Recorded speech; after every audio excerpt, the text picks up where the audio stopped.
মালাকুল মাউতের মাধ্যমে যখন জানটা কবজ করা হবে, রূহ নিয়ে চলে যাবেন। এই মুহূর্তে আমার কথা বলার আর কোনো ক্ষমতা নেই। এই জন্য রূহ এখন রয়েছে, এই জন্য আমি কথা বলতে পারছি। আজকে দুনিয়ার মানুষ কেউ না, নাস্তিকেরা দাবি করছে যে নাকি তাদের সৃষ্টিকর্তা রিজিকদাতার কেউ নেই, তারা আল্লাহকে অস্বীকার করে বসে।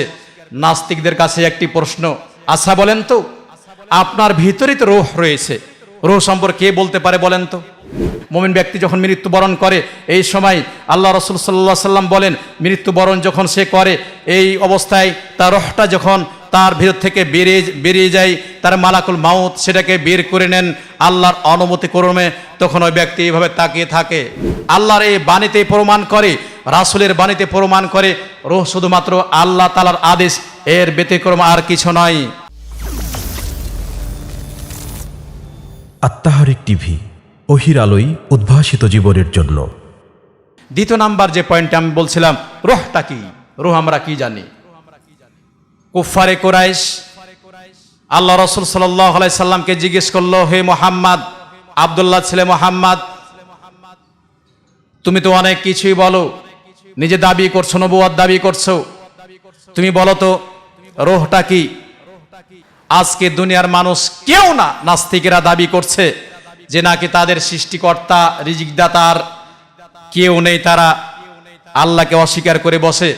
নাস্তিকদের কাছে একটি প্রশ্ন, আচ্ছা বলেন তো, আপনার ভিতরেই তো রূহ রয়েছে, রূহ সম্পর্কে কে বলতে পারে বলেন তো? কেউ আছে দুনিয়াতে কেউ বলতে পেরেছে? কার প্রমাণ আছে? দুনিয়ার কেউ বলতে পারেনি যে রূহটা কি, বরং আল্লাহ তাআলাই বলে দিয়েছেন।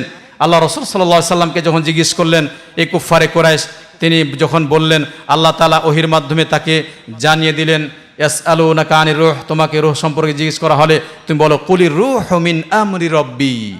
রূহ যে বিষয়টি, এটি আল্লাহ তাআলার একটি আদেশ মাত্র। আচ্ছা, মানুষ আমরা আছি, এই যে কথা বলছি, আমার ভিতরে রূহ রয়েছে, এই জন্য আমি কথা বলতে পারছি। যখন আমার ভিতর থেকে রূহ বের হয়ে যাবে, আমার জান কবজ করে নেবে, রূহকে কবজ করে নিয়ে আল্লাহ তাআলা নিয়ে চলে যাবেন। মালাকুল মাউতের মাধ্যমে যখন জানটা কবজ করা হবে, রূহ নিয়ে চলে যাবেন। এই মুহূর্তে আমার কথা বলার আর কোনো ক্ষমতা নেই। এই জন্য রূহ এখন রয়েছে, এই জন্য আমি কথা বলতে পারছি।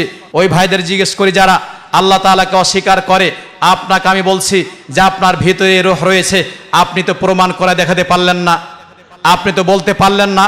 অথচ যেই আল্লাহ তাআলা আপনার রূহ, আপনার অন্তরে রূহ দিলেন, ভিতরে রূহ দিলেন, আবার একদিন আপনার রূহটা তিনি নিয়ে নেবেন। এই মুহূর্তে আপনার বলার কোনো ক্ষমতা নেই। আর আপনি কি মুহূর্তে আপনি বলতে চান যে আল্লাহকে অস্বীকার করতে চান? এই জন্য মুসলিম জাতি, মুমিন ব্যক্তি সে যে হোক, মুসলিম ব্যক্তি যখন মৃত্যুবরণ করে, মুমিন ব্যক্তি যখন মৃত্যুবরণ করে, এই সময় আল্লাহ রাসূল সাল্লাল্লাহু আলাইহি সাল্লাম বলেন, মৃত্যুবরণ যখন সে করে, এই অবস্থায় তার রূহটা যখন তার ভিতর থেকে বেরিয়ে যায়, তার মালাকুল মাউত সেটাকে বের করে নেন আল্লাহর অনুমতি ক্রমে। তখন ওই ব্যক্তি এইভাবে তাকিয়ে থাকে। তার মানে রূহের সে অনুসরণ করছে, রূহ চলে যাচ্ছে। ওই মুহূর্তে দুনিয়ার কেউ নাই, কেউ পারেনি, আজও পারবে না কিয়ামত পর্যন্ত রূহটা কি প্রমাণ করতে। আল্লাহর এই বাণীতে প্রমাণ করে, রাসূলের বাণীতে প্রমাণ করে, রূহ শুধুমাত্র আল্লাহ তাআলার আদেশ, এর ব্যতিক্রম আর কিছু নয়।